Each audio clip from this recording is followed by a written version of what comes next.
एक गिलास दूध में 2 से 3 चम्मच जो है डाल के उसको घोल लें और उसको आप ऐसे ही ले लें। 1 से 2 चम्मच जो है वैसे तो वीकली लेना चाहिए, लेकिन अगर ज़्यादा कॉन्स्टिपेशन है तो 1 हफ्ते 2 हफ्ते रेगुलर भी ले सकते हैं।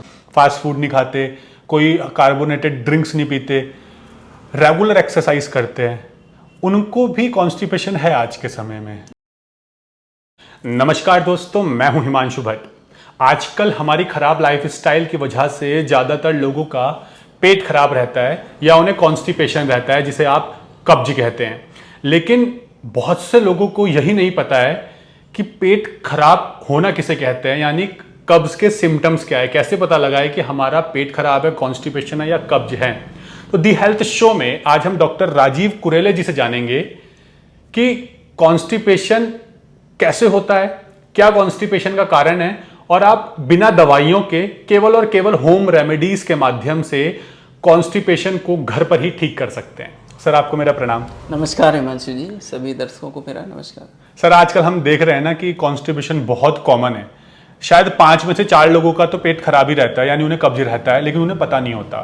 तो सबसे पहले तो आप इस बात को क्लियर कीजिए कि कॉन्स्टिपेशन होता क्या है, कैसे एक आम इंसान ये पता लगाए कि उसको कॉन्स्टिपेशन है। हिमांशु जी, बिल्कुल सामान्य सी बात है। जब हम टॉयलेट के लिए जाएं, जब हमें मोशन की अर्ज आए और जाने पे हमारा मोशन पास ना हो प्रॉपर, और हमें एक सुखद अनुभूति ना हो, एक फीलिंग ऑफ लाइटनेस ना आए, तो आप समझिए कहीं ना कहीं आप कॉन्स्टिपेशन के शिकार हैं। इस कंडीशन में जो है अमूमन क्या होता है, जब हम खाना खाते हैं, खाना खाने के बाद जब पचने का जब पूरा उसका वो हो जाता है, पाक हो जाता है, तो पाक होने के बाद वो मल बनता है। मल बन के छोटी आंत से होते हुए बड़ी आंत में वो इकट्ठा हो जाता है। तो इकट्ठा होके उसका निर्वहन जरूरी है, उसका जो एक्सक्रीशन जरूरी है, और वो एक नियत समय पे होता है हर व्यक्ति को। तो जब मोशन के समय हम जाएं और मोशन क्लियर ना हो, मोशन जो है पूरी तरह से साफ ना निकले, या मोशन जम के निकले, या रुकावट से निकले, या जोर लगाना पड़े, यानी कि सहजता से मोशन ना निकलना एक सामान्य सा लक्षण है इसका, कॉन्स्टिपेशन का। और कई बार जब विकराल कंडीशन हो जाती है और जैसे मल पूरा नहीं निकल पाता है, और फिर वो इकट्ठा होते होते फिर उसमें सड़ान भी रहती है, विकृत वायु भी बनती है, अपान वायु भी विकृत होती है, और अंततः फिर क्या होता है कि ऐसे कंडीशन बराबर बनी रहे तो हम जो है मल गांठदार भी हो जाता है। मल जो है कई बार फिर हमें परगेटिव डाल के या कोई लग्जेटिव डाल के या सपोजिटिव डाल के भी निकालना पड़ता है। ये भी स्थिति है। जी जी। तो मतलब ये समझे कि अगर आपका सुबह उठने के बाद पेट एकदम से साफ नहीं हो रहा है, आपको जोड़ लगाना पड़ रहा है, और फ्रेश होने के बाद भी आपको भारी भारी सा महसूस हो रहा है, तो समझ लीजिए आपका कॉन्स्टिपेशन के आप शिकार हैं। जी बिल्कुल। आपको एक बहुत साधारण सी बात बता रहा हूँ। जब भी हम अगर टॉयलेट जाएं सुबह और जाके 2 मिनट में बाहर आ जाएं, तो समझिए आपका पेट सही है, आपकी हेल्थ अच्छी है। और जब हम बिस्तर पे जाएं और हमें 2 मिनट में नींद आ जाए, तो समझिए आपका दिमाग अच्छा है।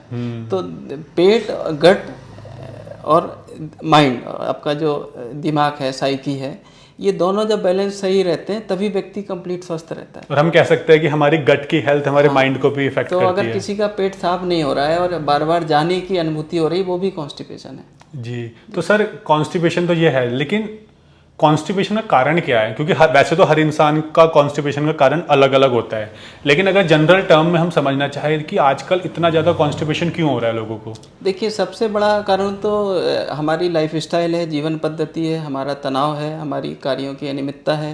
अगर साधारण कॉज की बात करें तो सबसे बड़ा है हमारा जंक फूड, जो हमारा स्पाइसी फूड है, और जो हम बहुत जल्दी खाना खाते हैं। अब बहुत ज़्यादा जो है हम डायरेक्ट तेल मिर्च मसालों का प्रयोग करते हैं।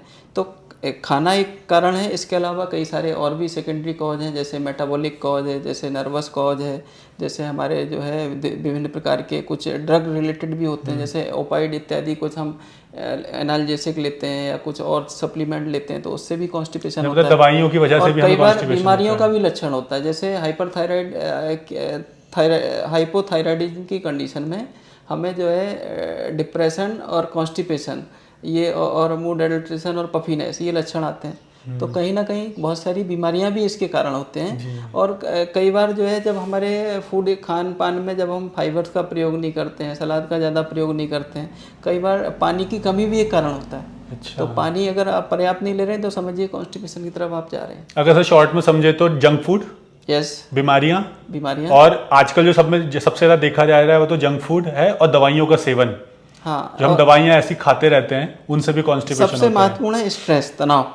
तनाव सबसे बड़ा कारण। अच्छा, अगर कोई इंसान पूरी तरह से स्वस्थ है, जी, वो जंक फूड भी नहीं खाता, किसी तरह की कोई बीमारी भी नहीं है और कोई दवाई भी नहीं खा रहा है, फिर भी उसको कॉन्स्टिपेशन है सर? कॉन्स्टिपेशन हमारे मेंटल, हमारे डलनेस से भी आ जाती है। अच्छा। आप मानसिक रूप से अवसाद से ग्रस्त हैं तो आपकी जो है आंतों की पेरिस्टाल्टिक मूवमेंट भी आपकी डाउन हो जाएगी। आते जो है माउथ से लेके आपका एनस तक का जो पूरा गट एरिया है, ये गवर्न होता है हमारी वेगस नर्व से। और वेगस नर्व हमारे माइंड के हिसाब से, न्यूरोलॉजिकल हिसाब से वो स्टिमुलेट होती है, सिंपैथेटिक और पैरासिम्पैथेटिक नर्वस सिस्टम के द्वारा गवर्न होती है। तो हमारे माइंड की अनियमितता, हमारे माइंड में तनाव, टेंशन, डिप्रेशन, ये भी बहुत बड़े कारण हैं हमारे गट के खराब होने के। तो सर एक चीज़ और इसमें ऐड करना चाहूँगा, कई लोग कहते हैं ना कि अगर आपको कॉन्स्टिपेशन है या आपको पेट से जुड़ी कोई भी प्रॉब्लम है, या फिर कह सकते हो कोई भी बीमारी, आप एक्सरसाइज करो, चाहे आप जिम में जाके करो, चाहे आप योगा करो, चाहे सुबह रनिंग करो, मतलब आपको अपनी कैलोरीज को बर्न करना है, फिजिकल एक्टिविटीज करनी है। लेकिन कई लोग ऐसे हैं, जैसे मैंने कहा, कि बीमार नहीं है, फास्ट फूड नहीं खाते, कोई कार्बोनेटेड ड्रिंक्स नहीं पीते, रेगुलर एक्सरसाइज करते हैं, उनको भी कॉन्स्टिपेशन है आज के समय में? देखिए, एक कारण और रह गया था जो मैंने बताया नहीं अभी, वो था अर्ज को रोकना। अच्छा। तो कभी भी अब एक नेचुरोपैथी का एक सामान्य सिद्धांत है, जब भी मन में डाउट हो, फीलिंग हो कि खाना खाएं या ना खाएं, तो आप डिसीजन लें कि नहीं खाना है। और जब भी आपको किसी भी अर्ज को करने की अर्ज आए, जैसे मूत्र का वेग है, मल का वेग है, छींक का वेग है, प्यास का वेग है, कोई भी वेग, जो 13 वेग बताए गए जिनको रोकना नहीं चाहिए, और इनकी अर्ज आए तो उसको तुरंत करना है। तब जब भी प्रेशर बने जब भी अगर हमारा मोशन का प्रेशर बने और डाउट है कि मैं जाऊं कि ना जाऊं, तो आप तुरंत जाइए। अगर आपने ये जीवन में मंत्र अपना लिया तो आप जो है मान के चलिए आप स्वस्थ रहने की पहली सीढ़ी है।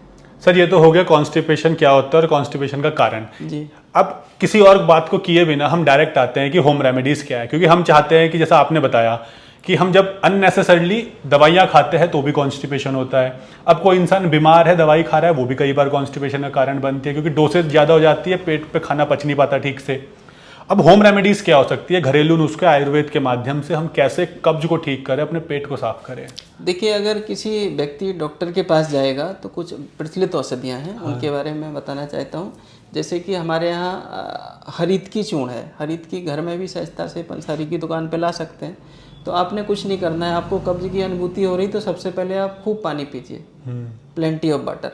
आप कम से कम जो है 3 से 4 लीटर डेली पानी पीजिए, और सुबह जो है रात्रि में तांबे के पात्र में रख दीजिए, और सुबह उषा काल में, मतलब प्रातः काल में 6 बजे से पहले 2 गिलास पानी पीजिए।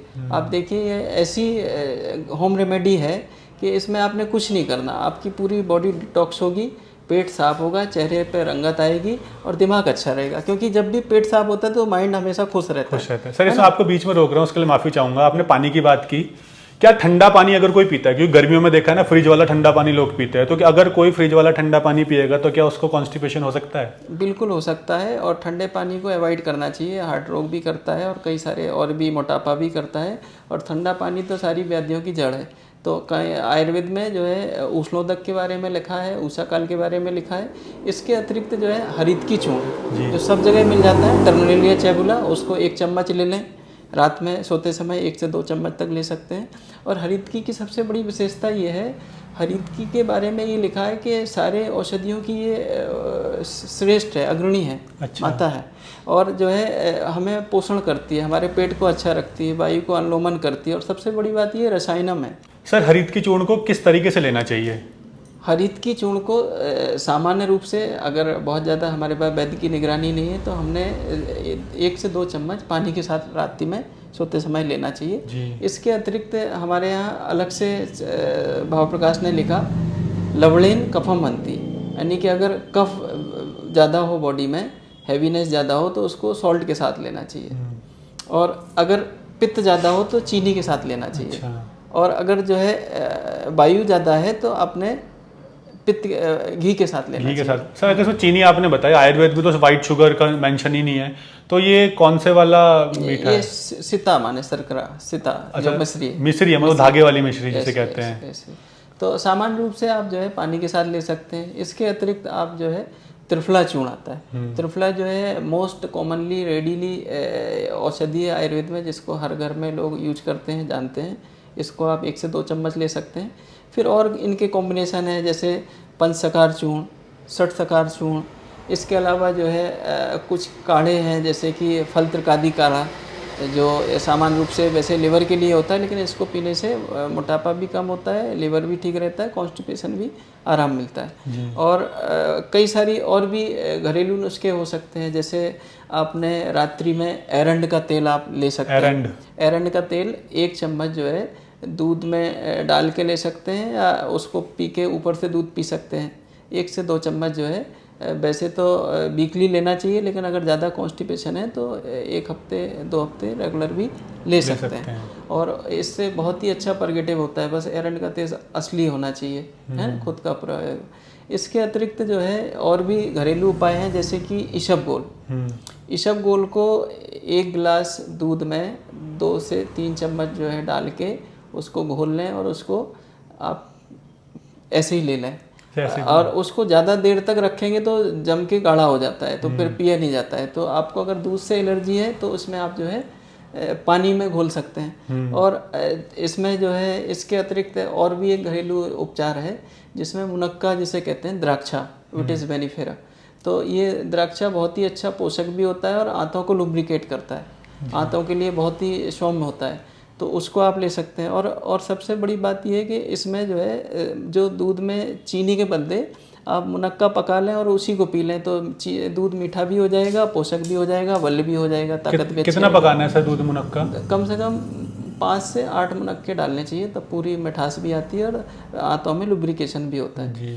और एक औषधि तो इतनी बेहतरीन है जो हर घर में होती है, आप किचन गार्डन कहें या घर में ड्राइंग रूम में है, एलोवेरा सभी लगाते हैं। एलोवेरा कॉन्स्टिपेशन की अचूक दवाई है। अच्छा, अचूक, रामबाण कहें तो कोई अचूकती ना होगी, क्योंकि ये टारगेट पे वर्क करती है। कई बार लिवर डिप्रेशन हो जाता है, लिवर का इंटॉक्सिफिकेशन है, तो उस कंडीशन में ये लिवर को भी स्टिमुलेट करती है और आंतों को भी क्लियर करती है, और इसके अलावा जो एसिडिटी, हाइपर एसिडिटी है, उसमें फ़ायदा करती है। और एलोवेरा का बचा हुआ पत्ता है, उसको चाहें तो आप स्किन पर लगा के अपनी रंगत भी बढ़ा सकते हैं, है ना। तो इसके अतिरिक्त एक और हमारे यहाँ औषधि है, द्राक्षास्व। ये क्या होता है सर? द्राक्षास्व एक बना हुआ आसव अरिस्ट जो कैटेगरी है, जो हाइड्रो एल्कोहलिक सॉल्यूशन होते हैं, medication, that is called asava and arishta. तो द्राक्षास्व एक बहुत ही प्रचलित औषधि है। तो ये पेट के कॉन्स्टिपेशन को सही करती है, आंतों को लुब्रिकेट करती है, आंतों की वायु को प्रॉपर करती है, जो अधमान इत्यादि होते हैं उनको दूर करती है और ताकत देती है। इसके अलावा ये लंग्स में भी मदद करती है, अच्छा, है ना, प्राणवायु स्रोतों के लिए अच्छी होती है। तो ओवरऑल ये जो है लेने चाहिए। एक जो है हमारे यहाँ वैसे तो च्यवनप्राश इत्यादि हैं, सभी रसायन होते हैं, अच्छे होते हैं, इनको खाने से हमारी कहीं ना कहीं हेल्थ अच्छी रहती है। लेकिन पेट के लिए एक ब्राह्म रसायन होता है, वो हरितकी से ही बनता है, ब्रह्म रसायन। ब्रह्म रसायन, हाँ, एक होता है ब्राह्मी रसायन, वो माइंड के लिए होता है। ब्रह्म रसायन ये पेट के लिए होता है जी। और ये बहुत ज़्यादा प्रचलित नहीं है, लेकिन ये चरक का बहुत ही बेहतरीन योग है और हरितकी से बनता है। और हरितकी जो है बहुत ही पेट के लिए तो अमृत है। सर इसमें आपने 2 चीज़ें पूछना चाहूँगा जो आपने नुस्खे बताए, एक तो त्रिफला के बारे में, तो उसका पानी के बारे में। क्योंकि सबसे पहले आपने पानी बताया कि पानी को 3 से 4 लीटर डेली पिया जाए तो कॉन्स्टिपेशन ठीक होता है, लेकिन क्या तरीका है पानी को सही पीने का? चलिए एक और बता देता हूँ तरीका।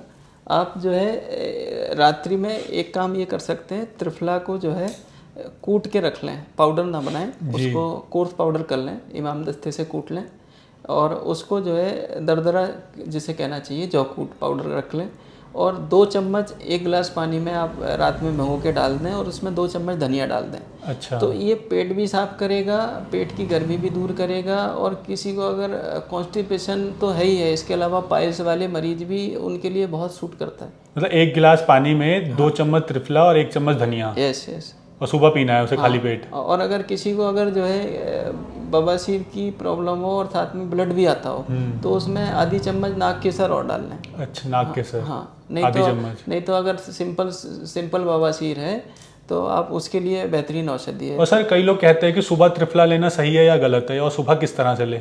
नहीं, आप सुबह भी ले सकते हैं, कोई दिक्कत नहीं। और त्रिफला की सबसे अच्छी विशेषता जो मोटापे की और अग्रसर लोग हैं, हाँ। जो थायराइड के भी मरीज हैं, जिनका जो है मेटाबॉलिक डिसऑर्डर है, और जिनका जो है कहीं ना कहीं कुछ ना कुछ इम्यूनिटी की कमी है, पेट सही काम नहीं कर रहा, तो त्रिफला ड्रग ऑफ चॉइस है।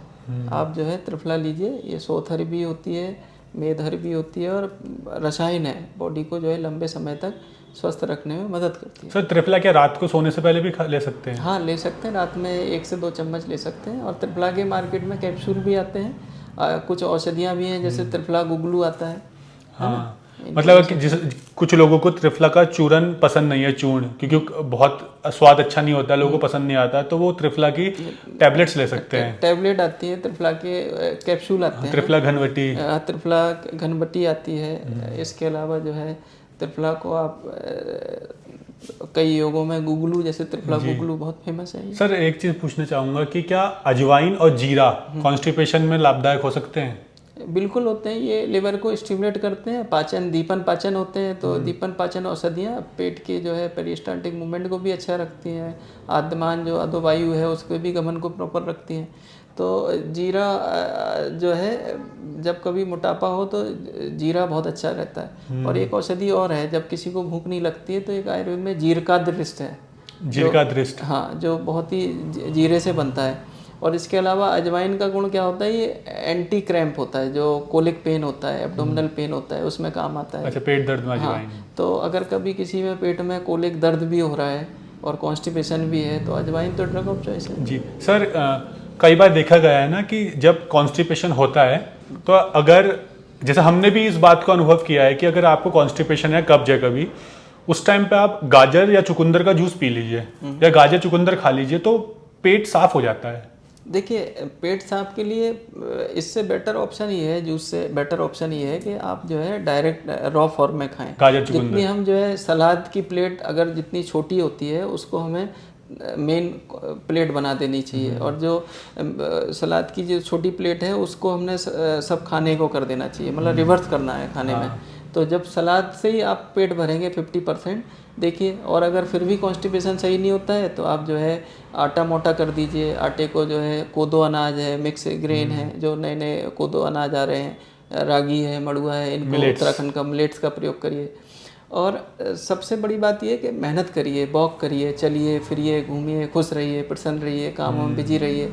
और सबसे बड़ी और महत्वपूर्ण बात है कि एक नियत टाइम पे टॉयलेट जाने की प्रैक्टिस करिए। कई बार लोग देखते हैं, कोई जो है 11 बजे जा रहे हैं, कोई जो है 7 बजे जा रहे हैं, कोई 8 बजे जा रहे हैं, कोई 10 बजे जा रहे हैं। एक फिक्स टाइम बना लीजिए कि मेरे को 6 बजे जाना है तो 6 बजे जाना है, दुनिया चाहे कुछ भी हो जाए।